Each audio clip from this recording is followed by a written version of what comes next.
Back to my channel. आज मैं आपको बताऊंगी कि हमें आईपीओ का अलॉटमेंट क्यों नहीं मिलता है। जैसे मैं कोई आईपीओ को अप्लाई करती हूँ, मुझे अलॉटमेंट नहीं मिलता है, तो मैं आज कुछ रीजंस बताऊंगी कि किस वजह से मुझे जो अलॉटमेंट है वो नहीं मिल पाता। अगर हम उस पॉइंट को ध्यान में रखते हुए आईपीओ में प्रोसेस करेंगे तो यहाँ पे काफ़ी ज़्यादा चांसेस हो जाते हैं कि हमें आईपीओ का जो अलॉटमेंट है वो हमें मिल सके।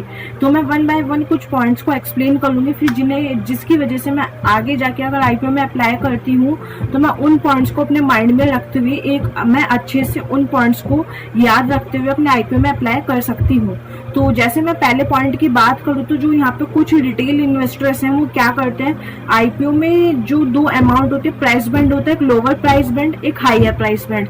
तो यहाँ पे सबसे ज्यादा गलती ये होती है कि मैं लोअर प्राइस बैंड पे आईपीओ को अप्लाई कर देती हूँ। तो कभी भी हमें आईपीओ को लोअर प्राइस बैंड पे अप्लाई नहीं करना चाहिए। एग्जाम्पल के तौर पे जैसे प्राइस बैंड होता है 65 #65/70, तो 65 हुआ लोअर प्राइस, 70 हुआ हायर प्राइस। तो मैं आगे जाके जब आईपीओ अप्लाई करूंगी तो मैं हमेशा हायर प्राइस पे आईपीओ का जो प्रोसेस है वो करूंगी, क्योंकि अगर हम लोअर प्राइस पे आईपीओ अप्लाई करते हैं वहाँ पे बहुत सारे रिटेल इन्वेस्टर्स क्या होते हैं, वो हायर प्राइस बैंड पे आईपीओ अप्लाई करते हैं। तो जब आईपीओ लिस्ट होता है तो वहाँ पे हायर प्राइस बैंड पे लिस्ट होने की जो चांसेस है वो काफी ज्यादा बढ़ जाते हैं। तो जिन्होंने लोअर प्राइस पे अप्लाई किया होता है उनका आईपीओ में नंबर आने का कोई भी मौका नहीं हो पाता है, क्योंकि वहाँ पे वो लोअर प्राइस बैंड पे अप्लाई कर देते हैं आईपीओ को। तो ये हम आगे से ध्यान रखेंगे कि आईपीओ हमेशा अप्लाई करते हुए हम हायर प्राइस बैंड पे आईपीओ को अप्लाई करेंगे।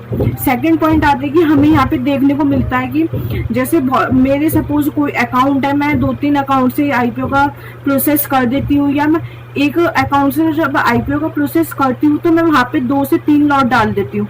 तो आगे से जब भी मैं अप्लाई करूंगी मैं वहाँ पे हमेशा 1 लॉट डाल लूंगी, बिकॉज अगर वहाँ पे मैं 2 से 3 लॉट भी डाल दूंगी, अगर मुझे अलॉट भी होगा तो मुझे 1 लॉट ही होगा, ना कि मुझे 2 से 3 लॉट जो मैंने डाले कि मुझे तीनों के तीनों लॉट जो है अलॉट हो गए। हम यहाँ पे मल्टीपल अकाउंट से अपने आईपीओ को अप्लाई कर सकते हैं, बट हम एक ही अकाउंट से 2 से 3 या 4 लॉट को अप्लाई नहीं कर सकते।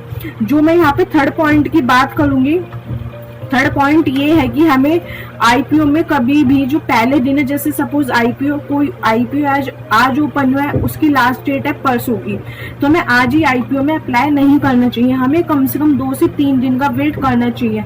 उससे क्या होता है, हम वहाँ पे सब्सक्रिप्शन स्टेटस भी देख सकते हैं कि वहाँ पे सब्सक्रिप्शन स्टेटस के नंबर आते हैं, तो मैं उन्हें वहाँ पे सब्सक्रिप्शन स्टेटस को देख के अपने आईपीओ में अप्लाई कर सकती हूँ।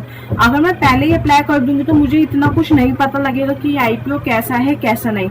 अगर मैं 1 या 2 दिन का वेट करूंगी तो फिर मुझे पता लग सकता है कि यहाँ पे सब्सक्रिप्शन स्टेटस क्या है, जीएमपी क्या है, उसके अकॉर्डिंग मैं आईपीओ में अप्लाई कर सकती हूँ। कुछ लोगों का या कभी कभी मेरे माइंड में भी ये चीज आती है कि मैंने तीसरे दिन सपोज परसों आईपीओ एंड है और आईपीओ ऑलमोस्ट एंड की जो टाइमिंग होती है वो 5 PM होती है, अगर मैंने 3 PM पे आईपीओ अप्लाई किया तो मुझे नहीं मिलेगा, ऐसा कभी कभी माइंड में आता है। बट ऐसा कुछ नहीं है, अगर आप परसों भी 3 या 4 बजे आईपीओ अप्लाई करेंगे तो वहाँ पे मिलेगा। ऐसा कोई टाइम का कोई बाउंडेशन नहीं है कि जो पहले दिन अप्लाई कर देगा सिर्फ उसी को ही मिलने के ज्यादा चांस रहते हैं, जो लास्ट डेट पे अप्लाई करेगा उसको मिलने के चांस बिल्कुल भी नहीं रहते। तो ऐसा कुछ भी नहीं है, आप परसों अप्लाई करेंगे 3 बजे या 3:30 बजे तो भी हमारे आईपीओ के मिलने के चांस थोड़े ज्यादा हो जाते हैं।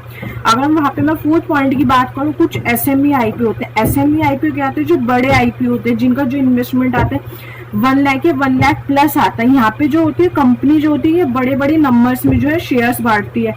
एग्जाम्पल के तौर पे 1400 शेयर्स, 1500 शेयर्स, वो प्राइस बैंड के अकॉर्डिंग उनका जो शेयर नंबर ऑफ शेयर्स होता है वो काफी ज्यादा होता है। तो अगर मैं इन पॉइंट्स को आगे ध्यान रखूंगी तो मेरे जो ज्यादा चांसेस रहेंगे आईपीओ में अलॉट होने के, तो वो काफी ज्यादा चांसेस जो है वो इंक्रीज हो जाएंगे।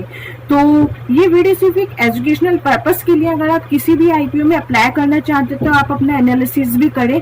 हम यहाँ पे सिर्फ एक एजुकेशन प्रोवाइड कर रहे हैं, कोई भी हम आपको बाय या सेल का कोई रिकमेंडेशन प्रोवाइड नहीं कर रहे हैं। और अगर आपका अभी तक एंजल वन में डीमैट अकाउंट ओपन नहीं है, डिस्क्रिप्शन बॉक्स में लिंक है, वहां से जाके आप अपना डीमैट अकाउंट ओपन कर सकते हैं बिल्कुल फ्री ऑफ कॉस्ट, कोई भी चार्जेस नहीं है, प्लस 1 ईयर एएमसी चार्जेस भी बिल्कुल फ्री है। Thanks for watching.